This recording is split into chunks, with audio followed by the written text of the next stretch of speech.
প্রত্যেকটি মানুষের জীবনে পিতামাতা অনেক বড় ভূমিকা পালন করে। পিতামাতা ব্যতীত কোনো কিছু আশা করা সম্ভব হয় না। আপনি জানেন, আপনাকে ছোট্ট থেকে যখন প্রত্যেকটি পিতামাতা তার সন্তানদেরকে এভাবে লালিত পালিত করে অনেক দূরে নিয়ে গিয়েছে, সেই পিতামাতার ভূমিকাটা অনেক বেশি। আমরা বড় হয়ে মনে করি পিতামাতাকে অবহেলা করি, অথবা পিতামাতাকে ভুলে যাই। এই ভুলে যাওয়ার পেছনে আমাদের নিজস্ব কারণের জন্য আমরা নিজেরাই দায়ী। অতীত থেকে শিক্ষা নেবেন, পিতামাতাকে কখনো অবহেলা করবেন না। আপনি জানেন যে আপনার মা আপনার জন্য কতটা পরিশ্রম করেছে, কতটা ধৈর্য এবং ত্যাগ ও তিতিক্ষা নিয়ে আপনাকে লালিত পালিত করে বড় করেছে। এই বড় করার পেছনে তার যে একটা কষ্ট, তার যে একটা সাধনা, সেই মাতাটাই বুঝে।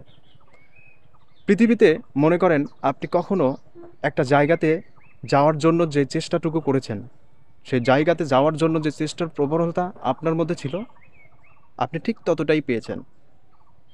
আপনার প্রচেষ্টাতে আপনার কিন্তু সকল কিছু পথ খুলে দিছে। আর সহযোগিতায় তো পিতামাতা ছিলই। মাতার দায়িত্ব তার সন্তানকে সুন্দরভাবে লালিত পালিত করে এবং সুন্দর করে সংসারটাকে পরিচালনা করে তার সন্তানদেরকে সুন্দরভাবে সুগঠিত করার জন্য যে চেষ্টাগুলো চালিয়েছে, সেটা মাতার দায়িত্ব। পিতার দায়িত্ব বাহিরের সংসারটাকে কিভাবে চালিত করবে, সেই পদক্ষেপ আর অর্থ দিয়ে পিতা সেইভাবেই কিন্তু সন্তানদেরকে বড় করেছে। এটাই হচ্ছে বাস্তবিক চিত্র, এটাই হচ্ছে বাস্তবিক ধারণা। জীবনের পথ চলতে অবশ্যই আপনাকে পিতামাতার সাথে থাকতেই হবে। তাদেরকে অবহেলা করার মতো কোনো ওয়ে নাই। একটা জিনিস মনে রাখবেন, মানুষের জীবনে কোনো কিছু অসম্ভব নয়। অসম্ভবকে সম্ভব করে সামনের দিকে এগিয়ে নিয়ে যাওয়ার জন্য পিতামাতা অনেক বড় ভূমিকা পালন করে। তাদের পরিশ্রমকে আমরা কখনো বৃথা দিব না, তাদের পাশে থাকব। তাদেরকে নিয়েই যেন আমরা এই দুনিয়ার সব কিছু সমাপ্তি করতে পারি। বাস্তবা বাস্তবতা সবার জন্য অপেক্ষা করে। বাস্তবতার সাথে মিলে আমাদেরকে পথ চলতে হবে। ইচ্ছাশক্তির সাথে আমাদের দৃষ্টিভঙ্গিটাও মিলাতে হবে।